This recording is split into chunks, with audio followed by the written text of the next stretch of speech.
The story begins with a chaotic situation in Chicago. Road closures are happening everywhere.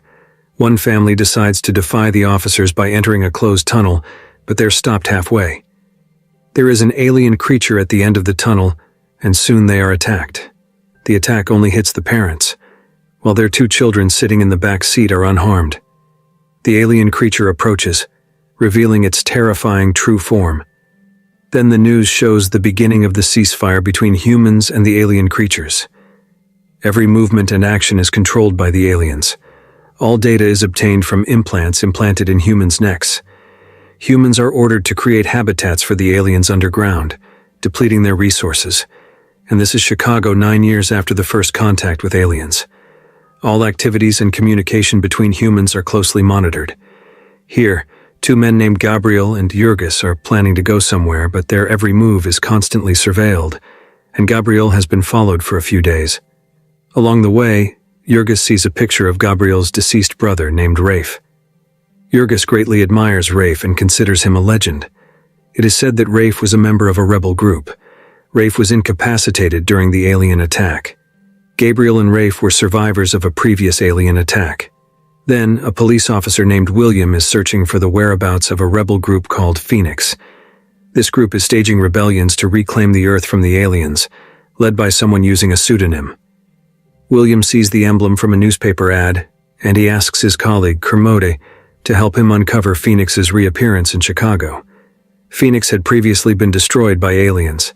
This event marks the moment when Rafe was declared deceased.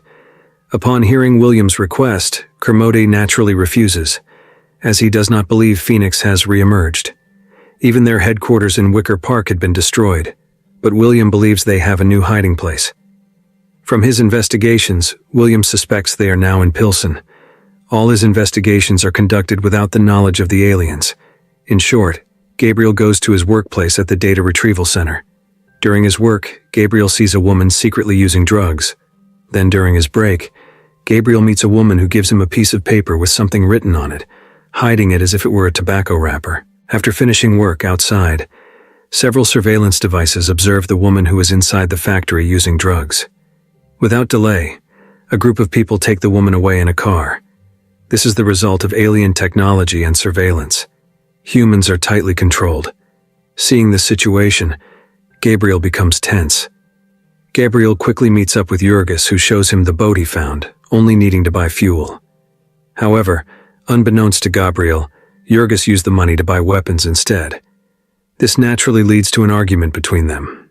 Both of them plan to escape from Chicago. They will flee through the waterway because there are no surveillance portals there.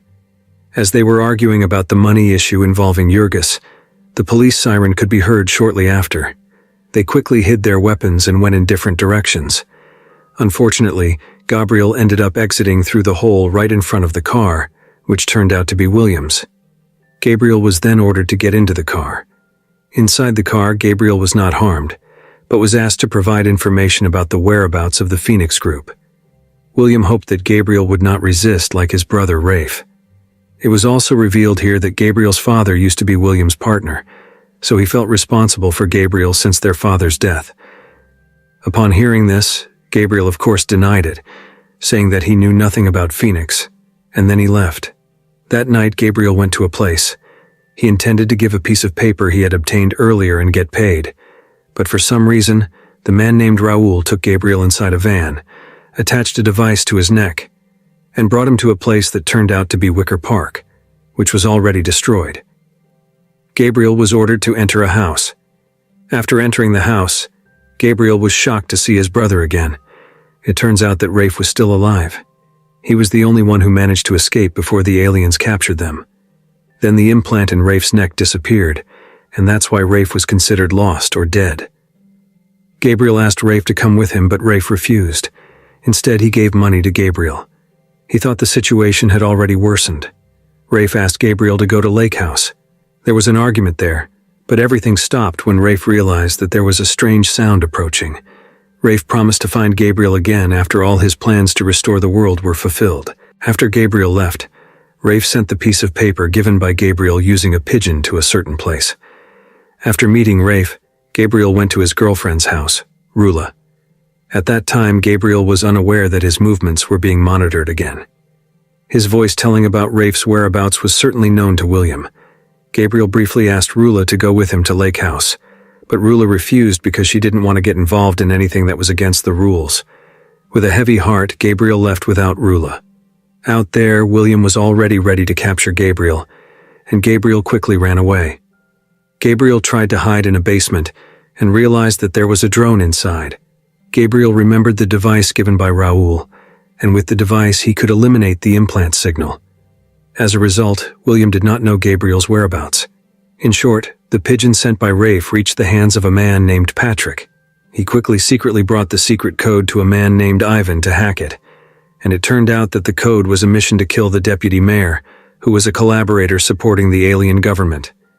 Patrick ordered a boy named Robert to deliver this message through a classified ad in the newspaper, which would be launched by a man named Charles because he worked in a magazine company.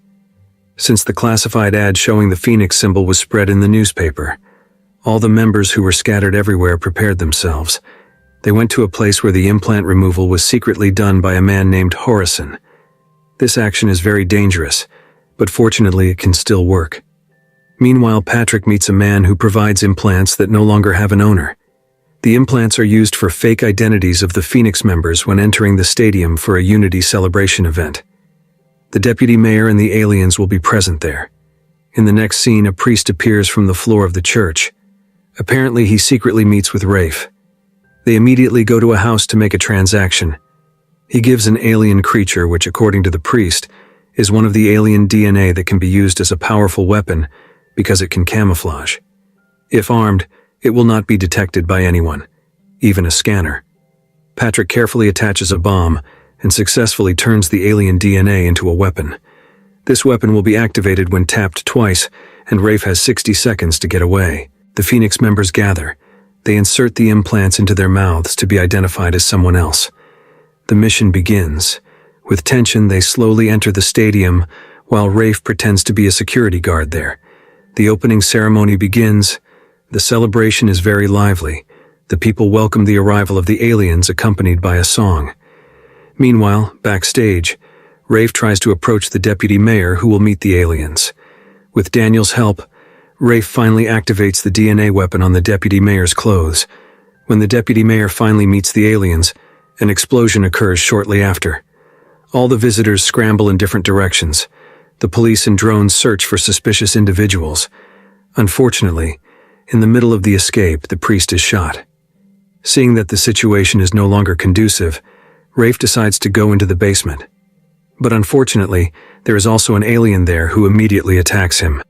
In the midst of the difficulties, fortunately, Daniel comes to rescue him. They manage to escape, and everyone looks happy to know that their mission is going smoothly, despite losing the priest. Meanwhile, Gabriel wakes up from his hiding place. He immediately runs out with the intention of finding the ship that Jurgis found, but unfortunately the ship has been burned down. However, he still needs to go to Lake House tonight, following Rafe's instructions. Gabriel is very confused. There is nothing left. Jurgis' whereabouts is also unknown. Gabriel remembers the weapon hidden by Jurgis and immediately leaves the place. Since the incident that night, the alien faction has decided to call in hunters from outer space to exterminate all rebels.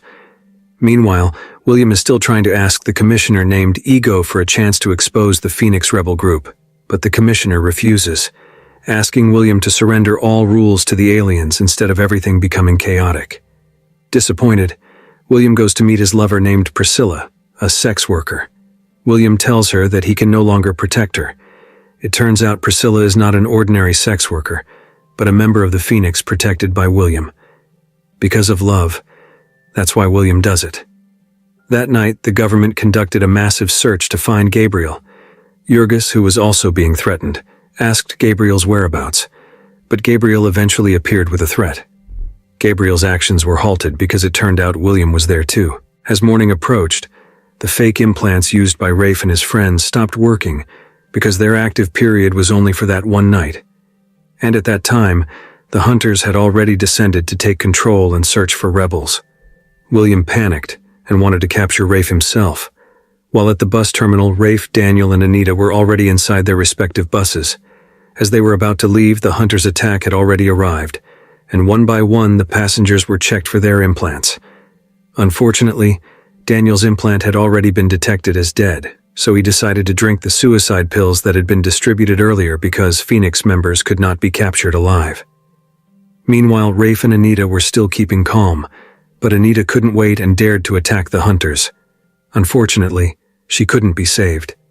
The atmosphere on the bus became chaotic, which gave Rafe a chance to escape, but out there the hunters were chasing after him.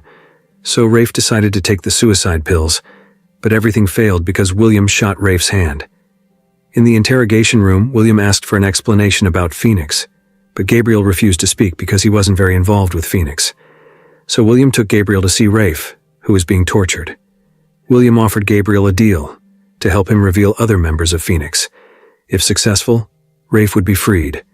There was a debate between Gabriel and Rafe. Rafe wanted Gabriel not to reveal anything, but because he couldn't bear it, Gabriel eventually followed William's request. Before leaving, William gave Gabriel a piece of paper that he already had to serve as an excuse for visiting the Phoenix members. Gabriel then went to meet Raoul to take him to meet Patrick. When they arrived at Patrick's hiding place, Gabriel asked to meet with the leader of Phoenix. Patrick discussed it with Charles. After seeing Gabriel's presence, Charles took him to meet the leader. All of Gabriel's movements were monitored by William, so any information had already been obtained. After arriving at their destination, it turned out that Priscilla was the leader of Phoenix. She was not a member, but the leader of all the movements. Shortly after, the police stormed in, causing Priscilla to be shot dead. All Phoenix members learned of Priscilla's arrest and knew what they had to do, which was not to be captured alive by the government, so they decided to end their own lives before the government could capture them. In Priscilla's room, Kermode found a spy cable commonly used by the police. After following it, it led to a room with a laptop inside. While she served important men, Priscilla gathered all the important information. The next day, a meeting with the aliens was held. Through an interpreter, William was asked several questions. There, William explained in more detail how the organization worked. Priscilla was the brain behind it all, while Patrick and Charles were responsible for spreading all the information and much more. As for Gabriel, he was a collider who led the execution process with other members. A recording was turned on, showing the voice of Commissioner Ego talking to Priscilla, and even insulting the aliens. There was also the voice of William, but it will be followed up on to determine whether he was involved or not. Then the story quickly shifts to Gabriel, who is wandering around Rula's house. Soon, William appears and gives him a memory card.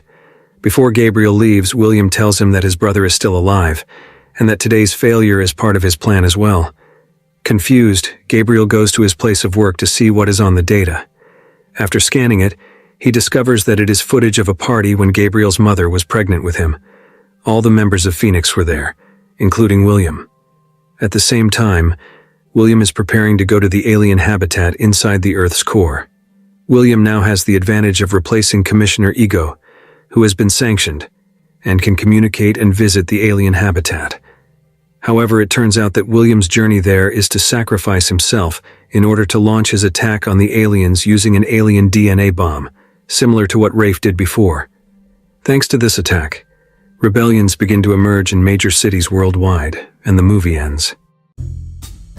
If you like this video, don't forget to subscribe, because by subscribing you have supported me to make better videos.